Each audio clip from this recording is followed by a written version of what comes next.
नमस्कार किसान भाइयों, स्वागत है हमारे यूट्यूब चैनल पर। आज फिर से जुड़े हैं एक नए वीडियो में नई जानकारी के साथ, जिसमें हम जानेंगे कि मई के महीने में हम कौन सी सब्ज़ी उगा सकते हैं और वो हमें किस तरीके से मुनाफा दे सकती हैं। तो चलिए वीडियो को स्टार्ट कर लेते हैं। इससे पहले अगर आप हमारे चैनल पर नए हैं तो चैनल को लाइक कर दीजिए, शेयर कर दीजिए और सब्सक्राइब कर लीजिए।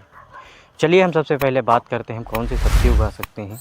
तो मई के महीने में हम जो भी सब्ज़ी उगाना चाहें वो सारी सब्ज़ियां उग जाती हैं, क्योंकि मई का महीना एक ऐसा महीना होता है जहां पर हमें हर सब्ज़ी के लिए एक अच्छा टेम्परेचर मिल जाता है। तो चलिए हम कुछ सब्ज़ियों के बारे में डिस्कस कर लेते हैं। तो सबसे पहले अगर हम जो सब्ज़ी उगाना चाह रहे हैं, हम सबसे बेस्ट है वो हमारे लिए बैंगन की खेती। बैंगन की खेती एक ऐसी खेती होती है जो हम मई के महीने में अगर कर रहे हैं तो हमें एक अच्छा मुनाफा देती है। वहीं अगर हम बैंगन के बारे में थोड़ा सा डिस्कस करते हैं तो बैंगन की खेती एक ऐसी खेती है जो हमें कम से कम लागत में एक अच्छा मुनाफा दे देगी, क्योंकि बैंगन की अगर हम मई में नर्सरी डाल देते हैं और लास्ट मई तक अगर हम रोपाई कर देते हैं तो हमें लगभग 70 से 75 दिन में हमें पहली तुड़ाई मिल जाती है। और जैसे ही हमें पहली तुड़ाई मिलती है तो उस समय रेट भी बहुत ही शानदार मिलता है।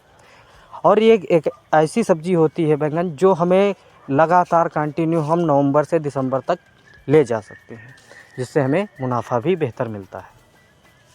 वही अगर हम बात करते हैं कि दूसरी सब्ज़ी की, तो दूसरे सब्ज़ी में आप भिंडी उगा सकते हो।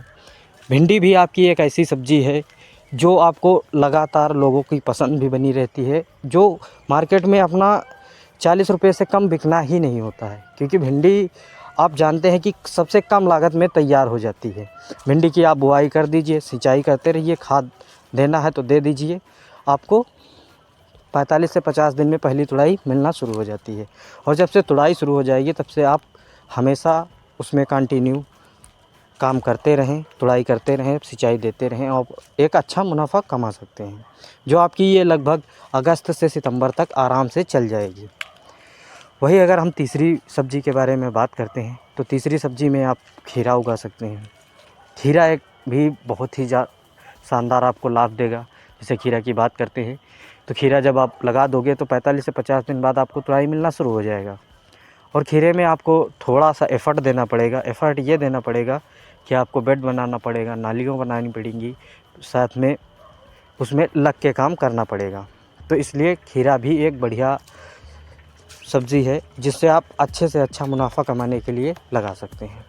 वही अगर हम आगे सब्ज़ी के बारे में बात करते हैं तो आप इस महीने में करेला भी उगा सकते हैं, क्योंकि करेला भी आपकी एक ऐसी सब्ज़ी होगा जो आपको लगातार लोगों के बीच में पसंद बना रहता है और कम से कम 60 रुपये के ऊपर हमेशा उसकी मार्केट बनी रहती है। तो करेला के आगे अगर हम बात करते हैं तो करेला के आगे आप मिर्च उगा सकते हैं। मिर्च भी आप मई के महीने में उगा सकते हैं। अगर मई की में नर्सरी डाल दे रहे हैं तो आपको लगभग 70 दिन बाद आपको पहली तुड़ाई मिल जाएगी, जिससे आप एक अच्छा मुनाफा भी कमा सकते हैं। तो ये थी हमारी कुछ मई के महीने में उगाई जाने वाली सब्जियां, और भी बहुत हैं, पर जो ज़्यादा अच्छा बेनिफिट देती हैं हम उनके बारे में बात किए हैं। वैसे आप मई के महीने में तुरई भी उगा सकते हैं, साथ ही साथ लौकी भी उगा सकते हैं।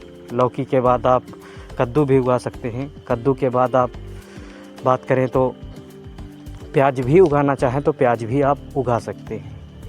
तो मई के महीने में जो इम्पोर्टेंट सब्जियां थी वो हमने आपको थोड़ा सा अच्छे से बता दिया है कि आप सबसे पहला अगर आप मई में करना चाह रहे हैं तो आप सबसे पहले काम कीजिए, अगर सब्ज़ी लगाना है तो बैंगन लगाइए। बैंगन के बाद अगर आप सोचते हैं तो भिंडी लगा दीजिए। भिंडी के बाद अगर आप सोचते हैं तो करेला लगा दीजिए, क्योंकि ये जो सब्जियां हैं ये लगातार आपको मंडी में एक अच्छा मुनाफा देती रहेंगी, हमेशा और हमेशा। तो इसी के साथ हम अपना ये वीडियो समाप्त करते हैं और मिलते हैं नेक्स्ट वीडियो में। तब तक के लिए धन्यवाद।